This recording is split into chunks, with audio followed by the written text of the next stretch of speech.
Panic in subway. The city of Tokyo was still wrapped in the cool embrace of dawn when Hiroshi Tanaka, an accountant at Toyota, stepped out of his small apartment in Shinjuku. The sky was a muted gray, hinting at the daybreak to come.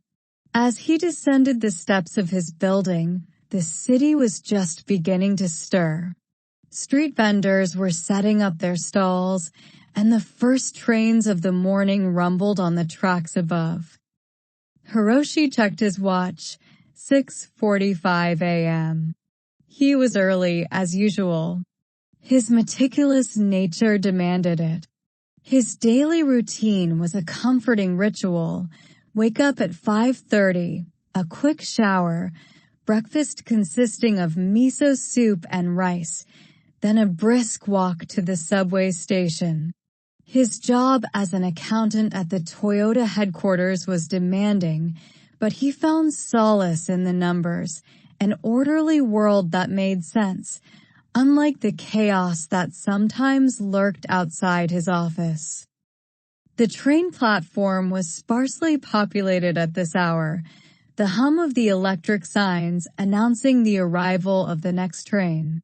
As he boarded, Hiroshi noticed a young couple, still sleepy-eyed, and an elderly man who was engrossed in his newspaper. The door slid shut with a soft hiss, and the train began its journey into the heart of Tokyo. Hiroshi took out his laptop, intending to go over the financial reports that had come in late last night. But as the train slipped underground, something felt different. The usual steady rhythm of the train seemed slightly off, a subtle vibration in the rails that Hiroshi couldn't quite place. Suddenly, the world jolted. The lights flickered and the train screeched to an abrupt halt, throwing Hiroshi against the seat in front of him. He grabbed onto the pole for support as the train rocked back and forth. The lights blinked off entirely, plunging the carriage into darkness. The only sounds were the sharp intakes of breath and the distant creaking of metal. Panic began to rise among the passengers. The young couple clung to each other, wide-eyed. The elderly man dropped his newspaper, his hands trembling. Hiroshi felt his heart race, but he forced himself to stay calm. Earthquakes were not uncommon in Tokyo, but this one felt different, stronger, more intense. Minutes passed like hours as the train remained motionless in the tunnel, deep beneath the city. The emergency lights flickered on, casting eerie shadows across the faces of the passengers. Hiroshi tried to access the internet on his phone, but there was no signal this far underground. He took a deep breath, trying to steady his nerves. An announcement crackled through the speakers, distorted but recognizable. Attention passengers, we are experiencing a delay due to an earthquake. Please remain calm. Rescue teams are on their way. Hiroshi looked around at the other passengers. Some were crying, others were trying to make phone calls despite the lack of signal. Hiroshi decided to take charge. Let's stay together, he said in a calm, authoritative voice. Help will come, but we need to keep calm. The hours dragged on. The train remained trapped in the tunnel, the occasional aftershock sending ripples of fear through the passengers. Hiroshi kept his mind occupied, talking to those around him, reassuring them as best he could. He shared his water with the elderly man, and when the young couple grew too anxious, he distracted them with stories of his travels outside Japan.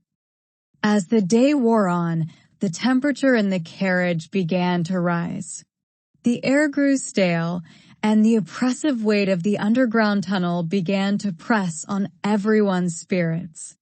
Hiroshi found himself thinking of his office, his neatly arranged desk, the reports that were waiting for him. It seemed like another world now, distant and unreachable. Finally, as the afternoon sun began to sink outside, they heard the distant sounds of rescue teams. The train shuddered as the emergency doors were pried open and the passengers were guided out into the tunnel. The dark, claustrophobic space suddenly felt like a lifeline as they followed the rescuers towards the nearest station. By the time Hiroshi emerged above ground, it was well into the evening. The city was in disarray, with emergency vehicles and personnel everywhere. He was ushered to a temporary shelter where he was given water and checked for injuries. Exhausted but relieved, Hiroshi sat down on a bench, finally allowing himself to feel the weight of the day's events. He looked up at the sky.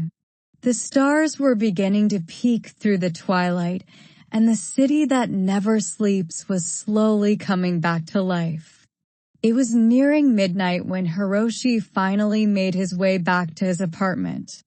The streets were eerily quiet, the usual bustle of Tokyo subdued by the day's chaos. As he opened the door to his apartment, the familiar scent of home greeted him. He took a long shower, washing away the grime and tension of the day.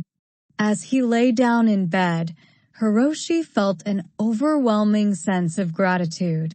The city had stood still today, but it would move again. Life would continue, and so would he.